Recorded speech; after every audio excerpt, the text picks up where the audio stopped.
ಸಂಕೇಶ್ವರದಲ್ಲಿ ಸಂಭ್ರಮದಿಂದ ಹನುಮಾನ ಜಯಂತಿ ಆಚರಣೆ. ಸಂಕೇಶ್ವರ ನಗರದಲ್ಲಿ ವಿವಿಧೆಡೆ ಶ್ರೀ ಹನುಮಾನ ಜಯಂತಿಯನ್ನ ಭಕ್ತಿಭಾವ ಹಾಗೂ ಸಂಭ್ರಮದಿಂದ ಆಚರಿಸಲಾಯಿತು.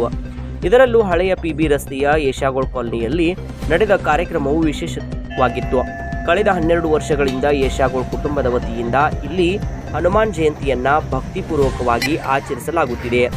ಈ ವರ್ಷವೂ ಬೆಳಿಗ್ಗೆ ಶ್ರೀ ಹನುಮಾನ ಮೂರ್ತಿಗೆ ಅಭಿಷೇಕ ನೆರವೇರಿಸಲಾಯಿತು. ನಂತರ ಮಹಾ ಆರತಿ, ಪೂಜೆ ಹಾಗೂ ನೈವೇದ್ಯ ಅರ್ಪಣೆ ಮೂಲಕ ಧಾರ್ಮಿಕ ಕಾರ್ಯಕ್ರಮಗಳು ನಡೆದವು. ಈ ಸಂದರ್ಭದಲ್ಲಿ ಪರಿಸರದಲ್ಲಿ ಭಕ್ತಿಮಯ ವಾತಾವರಣವು ನಿರ್ಮಾಣಗೊಂಡಿತ್ತು. ಕಾರ್ಯಕ್ರಮದ ನಂತರ ದೇವಾಲಯಕ್ಕೆ ಆಗಮಿಸಿದ ಭಕ್ತರಿಗೆ ಪ್ರಸಾದವನ್ನು ವಿತರಿಸಲಾಯಿತು. ಲಲಿತಾ ಏಷಾಗೋಳ್ ಅವರು ಪ್ರಸಾದ ವಿತರಣೆ ವ್ಯವಸ್ಥೆಯನ್ನ ನೋಡಿಕೊಂಡರು.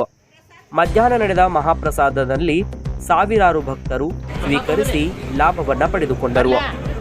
ಈ ಸಂದರ್ಭದಲ್ಲಿ ವಿಶ್ವನಾಥ್ ಏಷಾಗೋಳ್, ಚಂದ್ರಶೇಖರ್ ಏಷಾಗೋಳ್, ಸಾಯಿ ಪ್ರಸಾದ್ ಏಷಾಗೋಳ್, ಸಂಪತ್ ಏಷಾಗೋಳ್ ಅವರೊಂದಿಗೆ ವೀರಶೈವ ಲಿಂಗಾಯತ ಸಮಾಜದ ಅಧ್ಯಕ್ಷರಾದ ಅಪ್ಪಾ ಸಾಹೇಬ್ ಶಿರ್ಕೋಳಿ, ಸುನೀಲ್ ಪರ್ವತ್ರಾವ್, ನಂದು ಮುಡ್ಶಿ, ರೋಹನ್ ನೇಸ್ರಿ, ಡಾಕ್ಟರ್ ಜಯಪ್ರಕಾಶ್ ಕರಜ್ಗಿ, ಬಸವರಾಜ್ ಬಸ್ತವಾಡಿ, ವಿಜಯ್ ಜರಳಿ ಸೇರಿದಂತೆ ಹಲವಾರು ಗಣ್ಯರು ಈ ಸಂದರ್ಭದಲ್ಲಿ ಉಪಸ್ಥಿತರಿದ್ದರು.